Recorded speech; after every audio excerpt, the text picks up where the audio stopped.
बंधुओं प्रणाम। बंधुओं, आरएसएस प्रमुख मोहन भागवत ने 10 जून को नागपुर में कार्यकर्ता विकास वर्ग के समापन संबोधन में कुछ ऐसा कह दिया जिसने लोगों को तो चौंकाया ही, भाजपा भी सत्ते में आ गई होगी। संघ भले ही यह कहता है कि सरकार के कामकाज में उसका हस्तक्षेप नहीं रहता, लेकिन कहा यह भी जाता है कि भाजपा के अधिकांश फैसले संघ के प्रभाव में ही लिए जाते हैं। ऐसे में भागवत के बयान के बाद यह चर्चा होने लगी कि क्या संघ और भाजपा के बीच में सब कुछ ठीक नहीं चल रहा। भागवत ने मोदी सरकार का नाम तो नहीं लिया, लेकिन नेतार्थ मोदी सरकार की तरफ ही संकेत दे रहे हैं। आखिर भागवत ने मोदी सरकार पर निशाना लगाते हुए इतना सख्त बयान दिया तो क्यों? भागवत ने ऐसा क्या कह दिया, यह बताना यहाँ जरूरी है।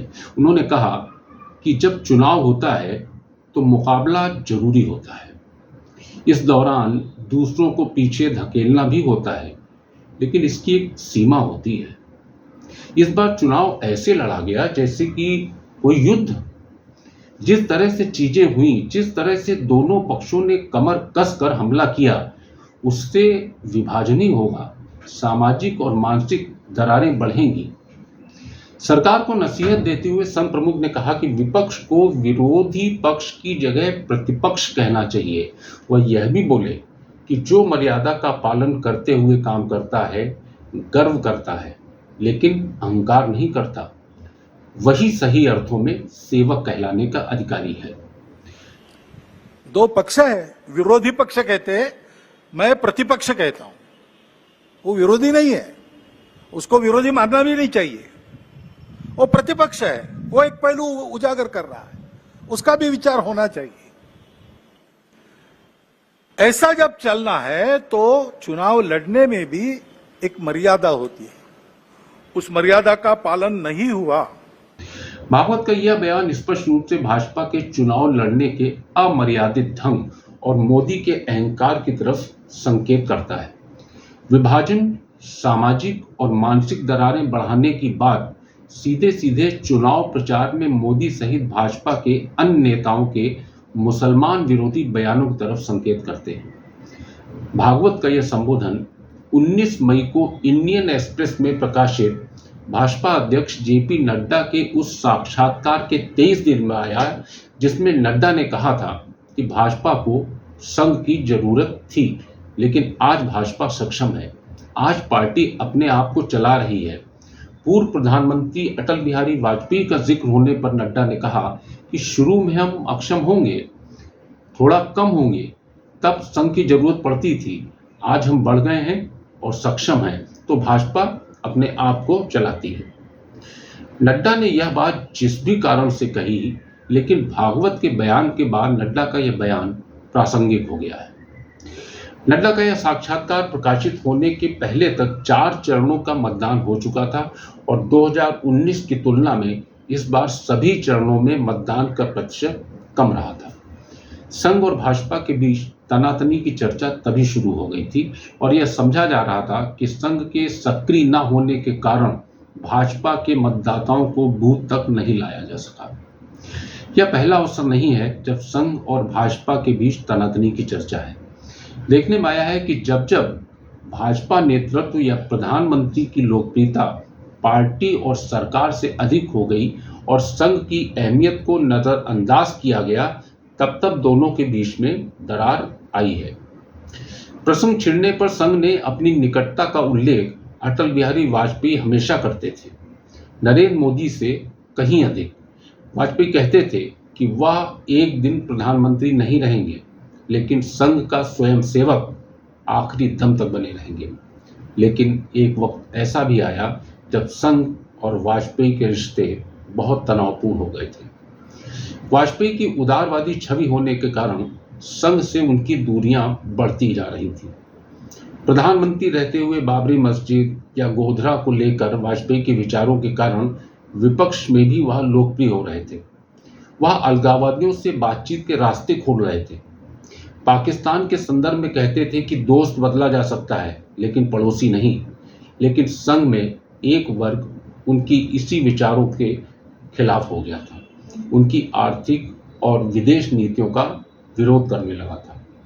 वाजपेयी का कद पार्टी और सरकार से भी ऊंचा हो गया था। इन्हीं कारणों से उस वक्त के सरसंघचालक के.एस. सुदर्शन के साथ उनका मनमुटाव शुरू हो गया था।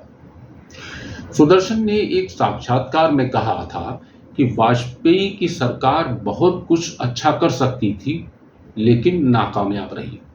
राम मंदिर निर्माण का रास्ता नहीं बन पाने और वाजपेयी के दामाद की सरकार में दखलंदाजी से वह खफा थे। तत्कालीन राष्ट्रीय सुरक्षा सलाहकार ब्रजेश मिश्र को लेकर भी उन्होंने आरोप लगाया था कि मिश्र की निष्ठा संदेहास्पद है, वह भाजपा के साथ ही कांग्रेस से भी मिले हुए हैं। जवाब में ब्रजेश मिश्र ने यहां तक कह डाला कि कुएं के मेढक उनकी नीतियों को नहीं समझ सकते। तनाव बढ़ता देख भाजपा हाईकमान को प्रेस वक्तव्य जारी करना पड़ा और अटल और आडवाणी के नेतृत्व में पार्टी ने पूरा विश्वास भरोसा जताया। अटल जी की कुल 6 साल की सरकार में विकास और स्थिरता के साथ देश आगे बढ़ा है, ऐसा भाजपा नेतृत्व को कहना पड़ा। लेकिन बात यहीं समाप्त नहीं हो जाती। अटल के साथ जब आडवाणी पर भी सुदर्शन जी हमलावर हो गए, उन्होंने अटल आडवाणी जैसे बुजुर्ग नेताओं को नसीहत दे दी कि अब भाजपा से उन्हें रिटायर हो जाना चाहिए। पार्टी में नए तेज तर्रार नेतृत्व को मौका देने की जरूरत है। स्थिति संभालने के लिए उस समय संघ के सह सरकारवाह और वर्तमान में सरसंघचालक मोहन भागवत को सामने आना पड़ा। उन्होंने कहा कि संघ आडवाणी और अटल जी के नेतृत्व पर पूरा भरोसा करता है। वर्तमान में संघ की विचारधारा को आगे बढ़ाने को लेकर संघ का मोदी सरकार से विरोध नहीं है। कश्मीर की नीति हो या मंदिर निर्माण हो, सरकार ने संघ के अनुकूल ही कार्य किए। समझा जाता है कि मोदी के अहंकार, खुद को संगठन व सरकार से ऊंचा समझने और संघ की अहमियत को कम आंकने के कारण भागवत को ऐसी तीखी टिप्पणी करनी पड़ी। मोहन भागवत ने मणिपुर में हिंसा पर भी मोदी सरकार से सवाल किया। कहा, मणिपुर 1 साल से शांति की राह देख रहा है। बीते 10 साल से राज्य में शांति थी, लेकिन अचानक से वहां कलह होने लगी और यह कलह करवाई गई। उसकी आग में मणिपुर अभी तक जल रहा है, त्राही त्राही कर रहा है। उस पर कौन ध्यान देगा? जरूरी है कि इस समस्या को प्राथमिकता से सुलझाया जाए। अब 1 साल से मणिपुर शांति की राह देख रहा है। उसके पहले 10 साल शांत रहा। पुराना गन कल्चर समाप्त तो हो गया ऐसा लगा, और अचानक जो कलह वहां पर उपज गया या उपजाया गया, उसकी आग में अभी तक जल रहा है, त्राही त्राही कर रहा है। कौन उस पर ध्यान देगा?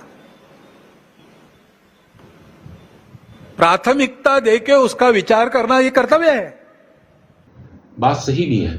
साल भर से हिंसा की आग में झुलस रहे राज्य में प्रधानमंत्री मोदी को मणिपुर जाने का समय नहीं मिला। इस 1 साल में मोदी ने देश भर में करीब 162 दौरे किए, लेकिन मणिपुर से दूर रहे। मुख्यमंत्री एन बीरेन्द्र सिंह को हटाने की राज्य के लोगों की मांग को भी नजरअंदाज किया। उनके मुख्यमंत्री रहते राज्य की दोनों लोकसभा सीटें भाजपा कांग्रेस से हार गई, जबकि 2019 में 2 में से 1 सीट भाजपा के पास थी। 2 टूक के लिए मैं आशुतोष अग्निहोत्री फिर मिलेंगे एक नए वीडियो के साथ। तब तक के लिए धन्यवाद।